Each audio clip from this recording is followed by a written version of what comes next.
গজারিয়ায় শীর্ষ সন্ত্রাসী শুটার মান্নান প্রতিপক্ষের গুলিতে নিহত। ওসমান গনি মুন্সিগঞ্জ প্রতিনিধির ভিডিও চিত্রে বিস্তারিত। মুন্সিগঞ্জের গজারিয়া উপজেলায় চাঞ্চল্যকর ঘটনায় শীর্ষ সন্ত্রাসী ও অস্ত্রবাজ হিসেবে পরিচিত শুটার মান্নান প্রতিপক্ষের গুলিতে নিহত হয়েছেন। শনিবার সকালে ইমামপুর ইউনিয়নের বড় কালীপুরা সংলগ্ন মেঘনা নদীতে এই ঘটনা ঘটে। নিহত মান্নান উপজেলার জ্যোষ্ঠীতলা এলাকার নূর মোহাম্মদের ছেলে। ঘটনায় হৃদয়বাগ নামে আরও একজন গুলিবিদ্ধ হয়েছেন।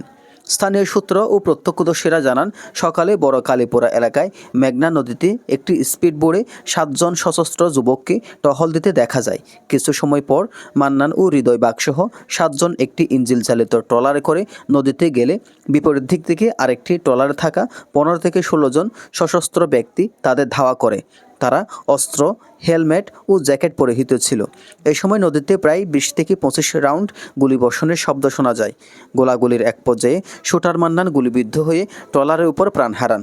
তার বুকে 2টি গুলির চিহ্ন রয়েছে বলে জানিয়েছেন নৌপুলিশ।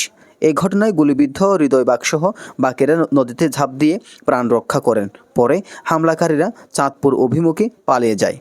নিহতের স্ত্রী সুমি বেগম অভিযোগ করে বলেন, কিছুদিন আগে মান্নান জানিয়েছিল হোগলাকান্দি গ্রামের লালু ও জুয়েল তাকে হত্যার হুমকি দিচ্ছে। আজকের ঘটনা নিশ্চিতভাবে ওদেরই কাজ। পেশাদার খনি ভাড়া করে ওরা তাকে হত্যা করেছে। লালু জায়গায় জায়গাতে চাঁদা উঠায়, মানুষের কাছ থেকে টাকা পয়সা লয়, তো এটা বিরোধিতা করতো। গরিব মানুষের টাকা উঠাইতে মনে করেন যে এই সমস্ত গরিব মানুষের টাকা চাঁদা উঠানোটা তো এটা অনৈতিক। এগুলো অনেক কথাবার্তা তো ওই কারণে আর আস্তে আস্তে মানে কোনোখানে গেলে ও যায় দাঁড়ায় যে এদের কাছ থেকে কিছু করতে পারবো না। এই কারণে ওরে মনে করেন কোথাও থেকে টাকা নিতে পারে না, ওর অবৈধ ইনকাম করতে পারে না। এই কারণে আমার স্বামীরা মনে করেন টার্গেট মেরে ফেলানো টার্গেট করছে। লালু এখন কি আমরা ওনার তদন্ত করে দেখেন উনি কেমন, আপনি গ্রামে যে জিজ্ঞেস করে। এখন লালু কি আসলে যেটা বলছি আমরা, লালু কি আপনারা সন্দেহ করছেন? আমি লালুর সন্দেহ না, ওই করাইছে। আমি সন্দেহ না, ওই করাইছে। আমি ওর নামে মামলা দিব, আমি বাদী হমু। ওই করাইছে, ওনার ওয়াইফ সহ জড়িত। গজারিয়া নৌ পুলিশ ফাঁড়ির এসআই জাহাঙ্গীর আলম বলেন, মরদেহে 2টি গুলির চিহ্ন রয়েছে। চাইনিজ রাইফেল দিয়ে গুলি চালানো হয়েছে বলে ধারণা করছি।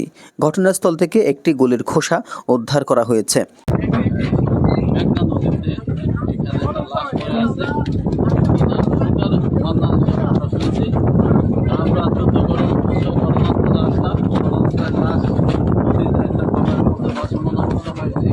গজারিয়া থানার অফিসার ইনচার্জ মোহাম্মদ আনোয়ার আলম আজাদ বলেন, নিহত মান্নান একজন কুখ্যাত সন্ত্রাসী। তার বিরুদ্ধে গজারিয়া ও আশেপাশের থানায় একাধিক মামলা রয়েছে। অস্ত্র চালনায় পারদর্শী হওয়ায় সেই শুটার মান্নান নামে পরিচিত ছিল।